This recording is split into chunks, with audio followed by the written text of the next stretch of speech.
Confuse करून लोकांना सोडलंय की नातेवाईक कोणता, बापाच्या साईडने आलेला नातेवाईक की आईच्या साईडने आलेला नातेवाईक.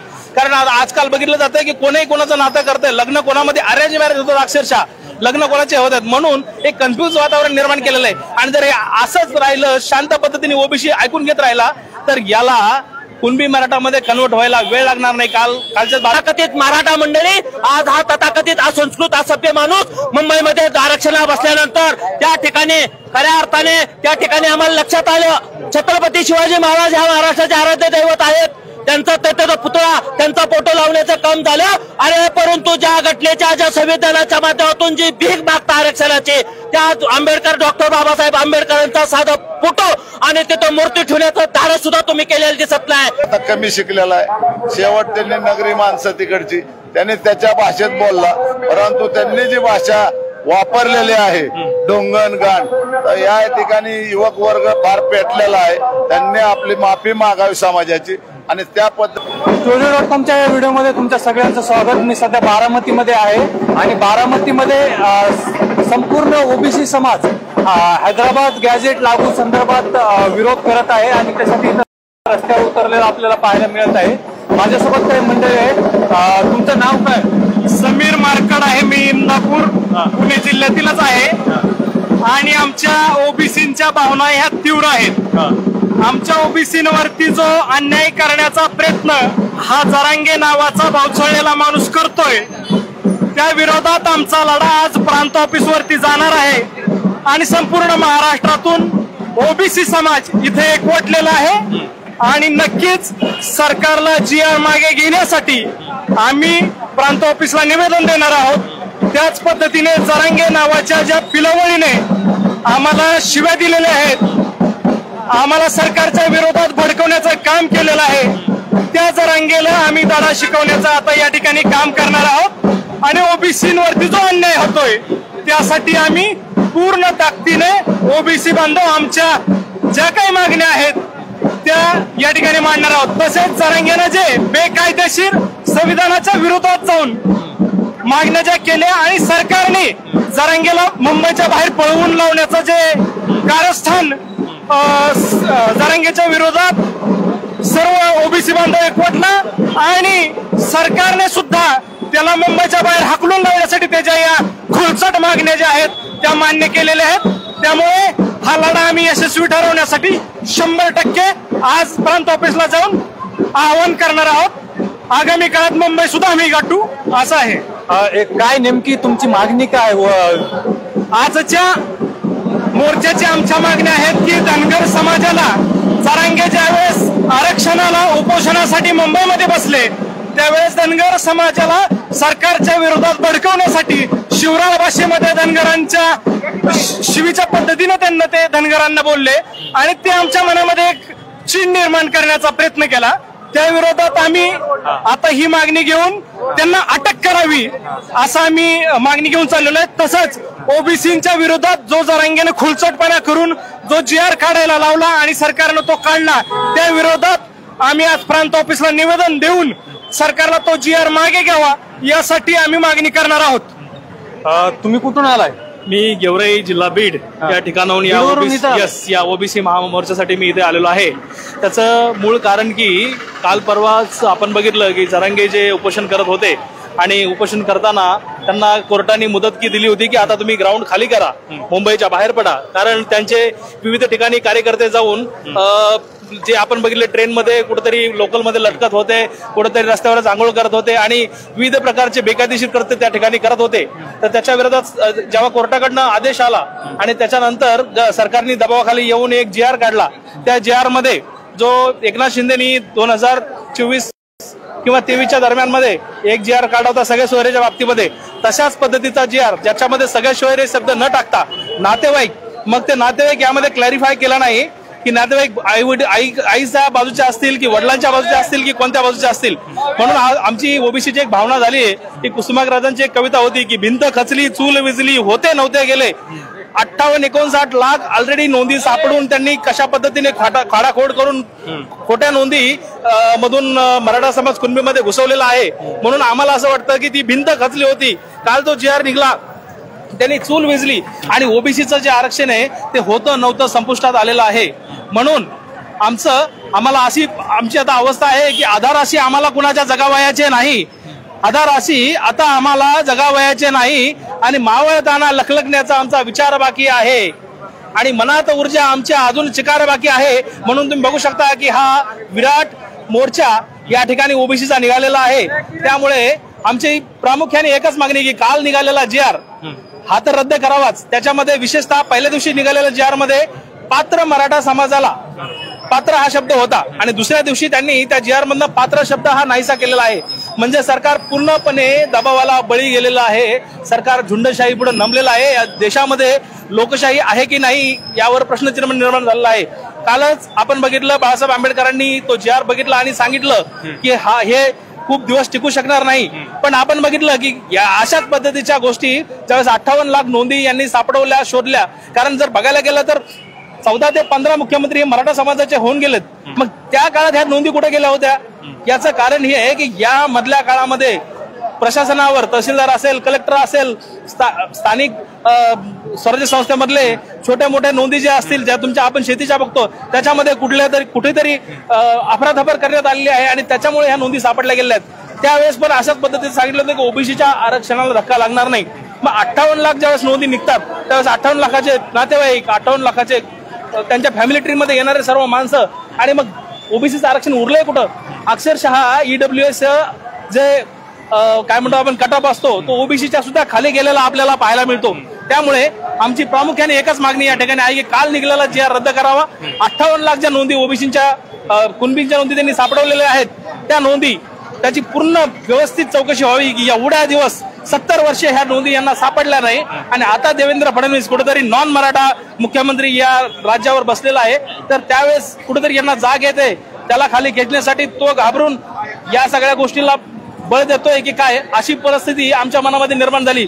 एकंदरीत संभ्रमाचं वातावरण या गरीब ओबीसींच्या ज्यांची ताकद खूप कमी आहे, वेगवेगळ्या समाजामध्ये वेगवेगळ्या घटकामध्ये हे विभागले गेले आहेत, त्यांचं जनजीवन जसं की आपण बघतो नावी समाजाचे काही दुकानं गेल्या वर्षी फोडल्या, त्यांचं जीवन पूर्णपणे या मराठा समाजाने बाकी सर्व समाजावरती अवलंबून आहे.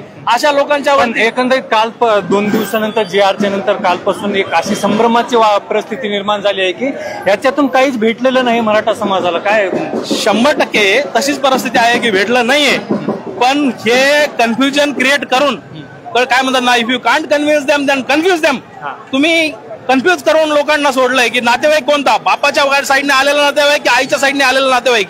कारण आजकाल बघितलं जातंय की कोणीही कोणाचं नातं करतंय, लग्न कोणामध्ये अरेंज मॅरेज होतं, अक्षरशः लग्न कोणाचे होतात. म्हणून एक कन्फ्युज वातावरण निर्माण केलेलं आहे. आणि जर हे असंच राहिलं शांत पद्धतीने ओबीसी ऐकून घेत राहिला तर याला कुणबी मराठामध्ये कन्वर्ट व्हायला वेळ लागणार नाही. कालच्याच बातमी होती हेडलाईनला की GR निघाल्यानंतर 2000 नवीन आरक्षणाच्या नवीन सर्टिफिकेट वाटण्यात आलेले आहेत. म्हणून ओबीसी समाजाला जरी समजा पळवाटा त्यामध्ये ठेवलेल्या असल्या, काही सांधी ठेवलेल्या असल्या, काही लूपहोल्स असले तरी ओबीसी जर शांत बसला, घरात बसला तर 100% त्याला खऱ्यात निर्माण केलं जाणार म्हणजे जाणार नाही. त्यांच्याच पद्धतीने बघितलं जाते झुंडशाही आहे इथे. ज्याचा मनगटबळ जास्त असेल, ज्याची संख्या जास्त असेल, ज्याचे डोके जास्त असतील त्याचं ऐकून घेतलं जाते. म्हणून या ठिकाणी मला एवढंच बोलायचंय किंवा जर ओबीसी शांत बसला, ओबीसी घरात बसला, ओबीसी आपण गरीब आहोत या पद्धतीने जर ऐकून घेतलेला तर हे जे संभ्रमाचं वातावरण आहे हे त्यांच्या बाजूने पलटल्याशिवाय राहणार नाही. तुम्ही कुठून आलाय आणि कशासाठी आलाय? आम्ही ओबीसी आरक्षण बचाव साठी आलेलो आहे. आम्ही दौडून आलोय हनुमंत झगडे म्हणून. तर काय झालं आता या आरक्षणाचं बरेच दिवस झालं हे प्रोसेस चालू आहे. जरांगे पाटील साहेब हे उपोषण करतात की मराठा समाजाला आरक्षण मिळालं पाहिजे. तर त्याच्याबद्दल आता आमचे भुजबळ साहेब असतील, हाके साहेब असतील, अजून वाघमारे साहेब असतील, हे सगळे त्या पद्धतीने लढतात. आरक्षण देण्यासाठी काय कोणाचं काय दुमत नाही, पण ते ओबीसी मधून नको ह्यासाठी सगळी लढाई आहे. आणि ते अचानकपणे आंदोलन होत आहे, अचानकपणे GR निघतो, त्यामुळे ओबीसी समाजावरती कुठेतरी अन्याय होतोय. यासाठी हा सर्व समाज इथे एकवटलेला आहे आणि त्यांना आरक्षण मिळावं, पण ते ओबीसी मध्ये मिळू नये. मराठा समाजाला आरक्षण मिळावं पण ते ओबीसी प्रवर्गातून मिळू नये यासाठी सगळी म्हणजे काय नेमका आक्षेप काय तुमचा? आमचा आक्षेप त्यांच्याबद्दल नाहीये. आमचा आक्षेप आमच्यावालं जे मूळचं जे दिलेलं आहे, जे घटना जे आहे त्या घटनेतलं आमच्या ताटात कोणी बसवू नये. आमचा आम्हाला अधिकार हा कायमस्वरूपीने राहो का की आमचा समाज भटका आहे आणि भटक्यातून जे काय आहे पूर्ण आमची अजून काही जनगणना नाहीये, जात पडताळणी होत नाही. आम्ही फार मागासलेले आहोत. एसटी मध्ये आम्हाला घालत नाही. भटक्यात आहे पण आम्ही आता अजून फाटक्यात आहे.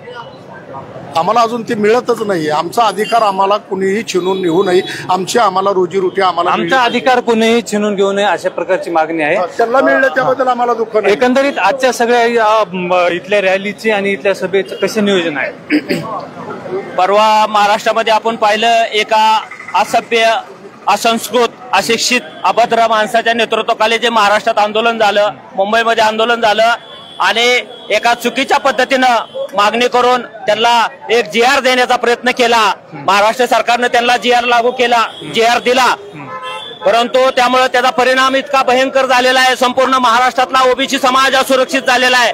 त्यांचं जीवनमान धोक्यात आलेलं आहे अशी एक भावना निर्माण झालेली आहे. त्यामुळे हा संपूर्ण ओबीसी समाजाला आवाज देण्याचं काम आज खऱ्या अर्थाने बारामतीतल्या परिसरातले तालुके, कर्जत असेल, जामखेड असेल, दौंड असेल, बारामती असेल, इंदापूर असेल, माळशिरस असेल, इंदापूर असेल, पुरंदर असेल, अशा फलटण तालुक्यातनं काही मंडळींना निर्णय घेतला की आपण याला कुठेतरी वाचा फोडली पाहिजे, कुठेतरी हा विषय घेतला पाहिजे. म्हणून आज बारामतीमध्ये ओबीसी समाज, धनगर, माळी, साळी, कोळी, लवार, न्हावी, रामोशी सगळे 18 पगड जातीचे सगळे ओबीसी बांधव इथं एकत्र येत आहेत. आमचा मागासवर्गीय समाज इथं एकत्र येतोय कारण की त्यांच्या मनामध्ये सुद्धा एक असुरक्षिततेची भावना निर्माण झालेली आहे. कारण की एका समाजाच्या विकासासाठी काय काय करायचं आहे महाराष्ट्राने. आणि आज ते स्वतंत्र करताना एक भूमिका घेतली होती की इथल्या सर्वसामान्य माणसाचा विकास व्हावा. या सर्वसामान्य माणसाचा विकास घेऊन डॉक्टर बाबासाहेब आंबेडकरांनी तत्कालीन परिस्थितीमध्ये अहोरात्र मेहनत घेऊन त्या काळामध्ये एक घटना स्थापन केली, घटनेची निर्मिती केली आणि संविधान निर्माण केलेल्या या संविधानानुसार हा देश चालवायची भूमिका घेतली. परंतु डॉक्टर बाबासाहेब आंबेडकरांनी भूमिका घेतली असताना आज तथाकथित मराठा मंडळी, आज हा तथाकथित असंस्कृत, असभ्य माणूस मुंबईमध्ये आरक्षणाला बसल्यानंतर त्या ठिकाणी खऱ्या अर्थाने त्या ठिकाणी आम्हाला लक्षात आलं छत्रपती शिवाजी महाराज ह्या महाराष्ट्राचे आराध्य दैवत आहेत. त्याचा पुतळा, त्यांचा फोटो लावण्याचं काम झालं. अरे परंतु ज्या घटनेच्या, ज्या संविधानाच्या माध्यमातून जी भीक मागता आरक्षणाची, त्या आंबेडकर, डॉक्टर बाबासाहेब आंबेडकरांचा साधा फोटो आणि तिथं मूर्ती ठेवण्याचं धाडस सुद्धा तुम्ही केलेलं दिसत नाही. अरे तुम्ही डॉक्टर बाबासाहेब आंबेडकरांची मूर्ती ठेवू शकत नाही, फोटो ठेवू शकत नाही. अशा अभद्र भूमिकेत तुम्ही काम करता. अशूद्र डॉक्टर बाबासाहेब आंबेडकर काले तुम्हाला अशभ्य होते, अशूद्र होते, अस्पृश्य होते. आज डॉक्टर बाबासाहेब आंबेडकरांचा फोटो तुम्हाला लावायला लाज वाटते का? हा खऱ्या अर्थाने आमच्या ओबीसी मागासवर्गीय समाजापुढे प्रश्न पडलाय, महाराष्ट्रापुढे प्रश्न पडलाय. या डॉक्टर बाबासाहेब आंबेडकरांना महाराष्ट्राने स्वीकारलं, या देशाने स्वीकारलं, या जगाने स्वीकारलं. परंतु तुम्ही एक निजामी वृत्तीची लोक, तुम्ही आज डॉक्टर बाबासाहेब आंबेडकरांना स्वीकारत नाही, अहिल्याबाई होळकरांना स्वीकारत नाही, महात्मा फुलेंना स्वीकारत नाही. आणि तरी सुद्धा म्हणता हा महाराष्ट्र आमच्या बापाचा आहे. आणि तुमच्या बापाचा महाराष्ट्र आहे काय? प्रत्येक ठिकाणी जातीवाद पेरायचा, जरांग्यासारखं एक पूत तयार करायचं. पेढा आज तुम्हाला सांगतो जरांगीची भूमिका काय. अरे वेळा बनून पेढा खातोय, एक वेळा पुढे मांडला जातोय आणि तत्कालीन संपूर्ण समाज त्याच्या पाठीमागे उभा राहतोय. आणि आमच्या ओबीसी समाज, मागासवर्गीय समाज या 18-20% समाजाच्या 80% लोकांचं जीवनमान धोक्यात आणलेलं आहे. त्यामुळे तुम्ही बारामतीचा विकास झाला म्हणता. आज बारामतीमध्ये काय विकास झाला? सुंदर झाले. अरे सुंदर बारामती, विकसित बारामती फक्त एका समाजाची दिसते. इथले कॉन्ट्रॅक्ट, इथले नेते, इथली व्यवस्था, इथल्या बँकेची उदाहरणं देऊ का तुम्हाला? या बँकेत, बारामती सहकारी बँकेत काय चाललंय सांगू का तुम्हाला? एक वकील म्हणून तुम्हाला सांगतो, बारामतीचा जातीवाद हा खऱ्या अर्थाने बारामतीची भूमी ही जातीवाद पेरलेली भूमी आणि संपूर्ण महाराष्ट्रात हा जातीवाद गेलेला आहे. त्यामुळे या बारामतीतला विकास होत असताना आम्हाला कुठेतरी वेदना आहेत. त्यामुळे आम्ही किती दिवस बसायचं, आम्ही किती दिवस दुर्बल जीवन जगायचं.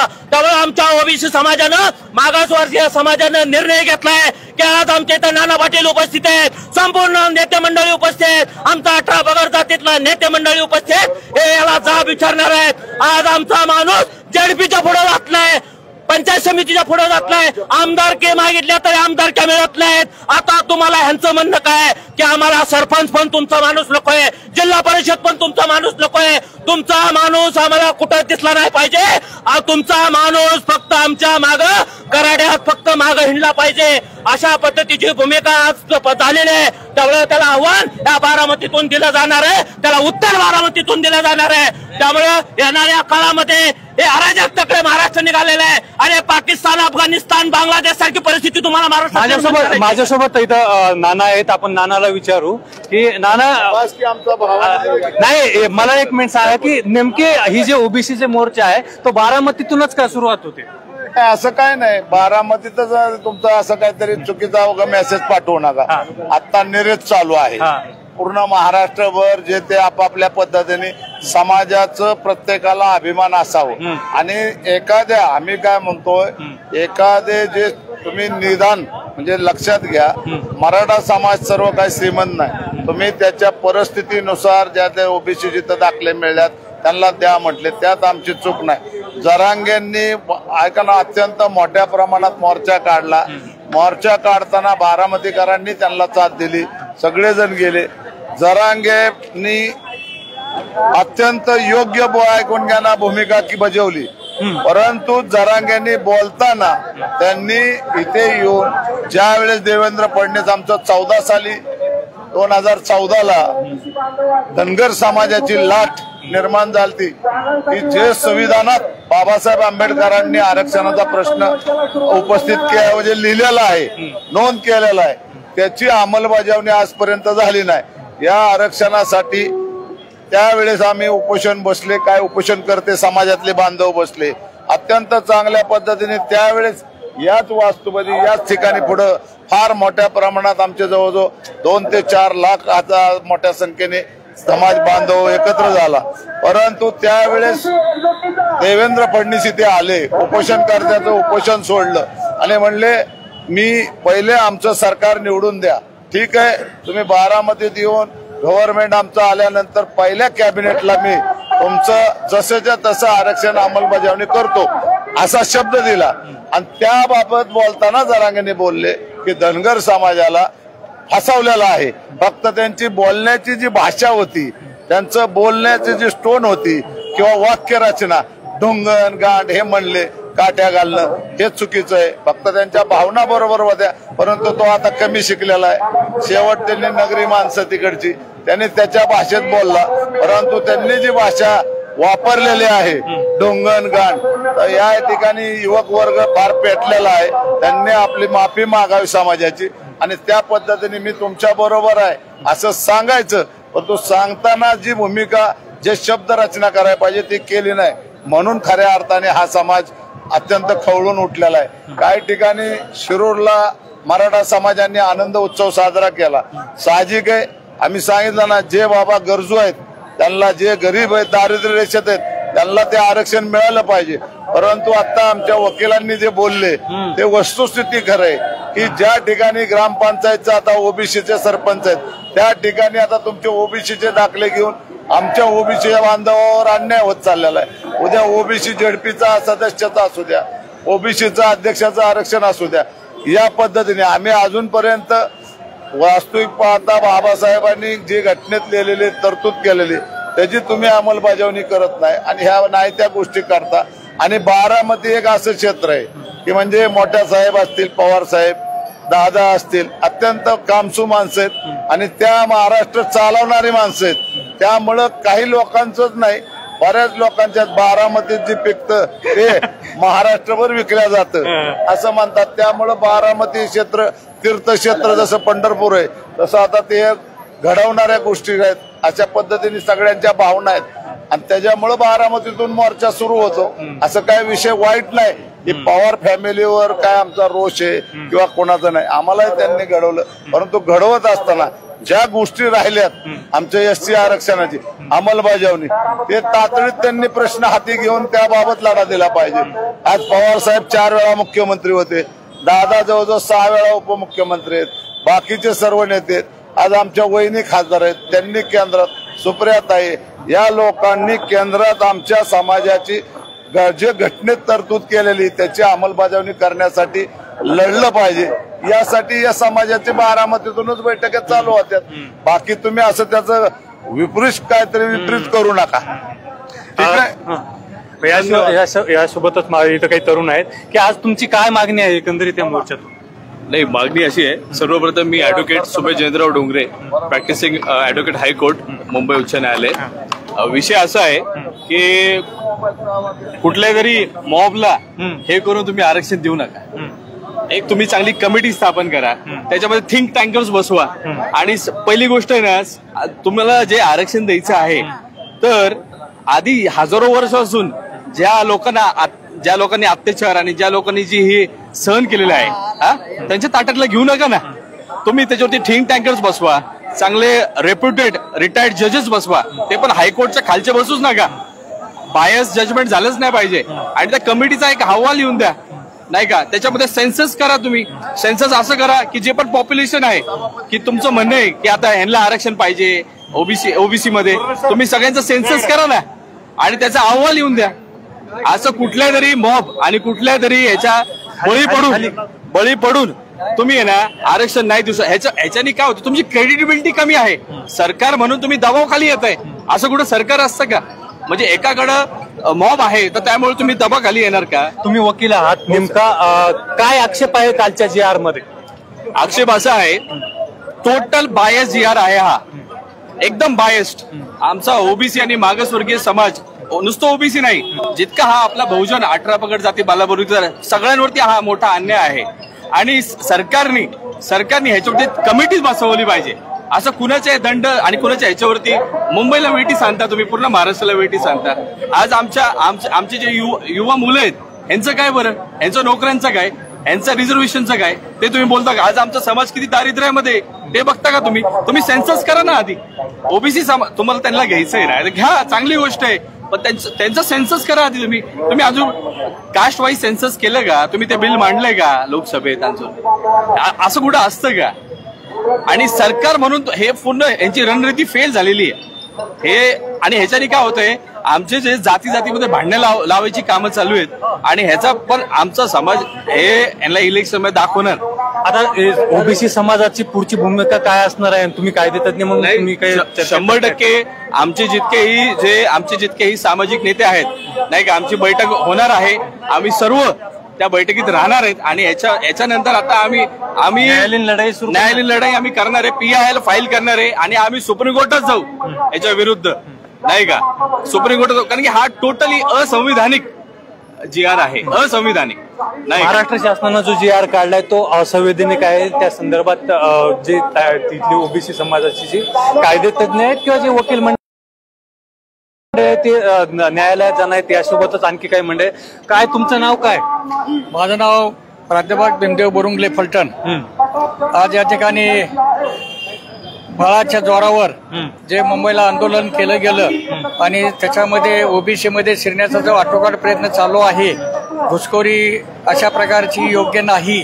कारण हा जो समाज आहे ओबीसी आणि बाकी सगळे 18 पगड जातीचे लोक आहेत, तिल्ली, तांबोळी, सांबोळी, या लोकांना आज कुठल्याच प्रकारचं कसलंच अस्तित्व अजून नाही. आणि असं अस्तित्व नसतानाही लगेच आत शिरून तुम्ही जर त्यांच्या मुंडक्यावर पाय देऊन जर समजा तुम्ही ओरबाडून घेणार असाल तर तुम्हाला आरक्षण पहिलं आहे ना. 50% मध्ये कोण आहे? तुम्हीच आहे ना. सत्ता सगळी तुमच्याच हातामध्ये आहे ना. सगळं मंत्रिमंडळ तुमचेच, आमदार तुमचेच, खासदार तुमचेच, कारखाना तुमचेच, शिक्षण संस्था तुमच्याच, सगळ्या गोष्टी तुमच्याच आहेत ना. ओबीसीच्या हातात काय आहे? सर्वसामान्य लोकांच्या हातात काय आहे? त्यांच्या नोकरीसाठी सुद्धा ह्यांच्याच पाया पडावं लागतंय. आणि सगळ्या गोष्टी आपण करत असताना बाकीच्या ओबीसीच्या हातामध्ये काही राहिलेलं नाही. आताशी कुठेतरी ओबीसीची 4-2 मुलं ही अधिकारी व्हायला लागली होती, ती त्यांना भगवानात. आणि त्यामुळं लगेच त्याने आता या ठिकाणी त्यांना असं दिसायला लागलं की उद्या ही ओबीसीची मुलं, सर्वसामान्य खाली तळागाळातली मुलं आता शिकायला लागली, पुढे यायला लागली, अभ्यास करायला लागली, सरकारी परीक्षा द्यायला लागली. आणि त्यांना कुठेतरी आता UPSC MPSC परीक्षा देऊन क्लास 1 अधिकारी, प्रांत अधिकारी, कलेक्टर व्हायला लागली, IPS अधिकारी व्हायला लागले. हे सुद्धा त्यांना आता भगवाना, यांचंच सगळं राज्य ह्याला पाहिजे. आतापर्यंत सगळं राज्य तुम्हीच वरबडले. तुमच्याच हातात सगळे, बाकीच्यांना काही मिळालंच नाही ना. आणि सगळी एकंदरीत आपण बघू शकतो की कशा पद्धतीनं सगळ्या मोर्चाची तयारी आहे. आता थोड्याच वेळात मोर्चा सुरू होणार आहे आणि या मोर्चाच्या ज्या इथून पुढच्या ज्या घडामोडी आहेत तर त्या आपण सूर्य.com च्या माध्यमातून पाहणार आहोत.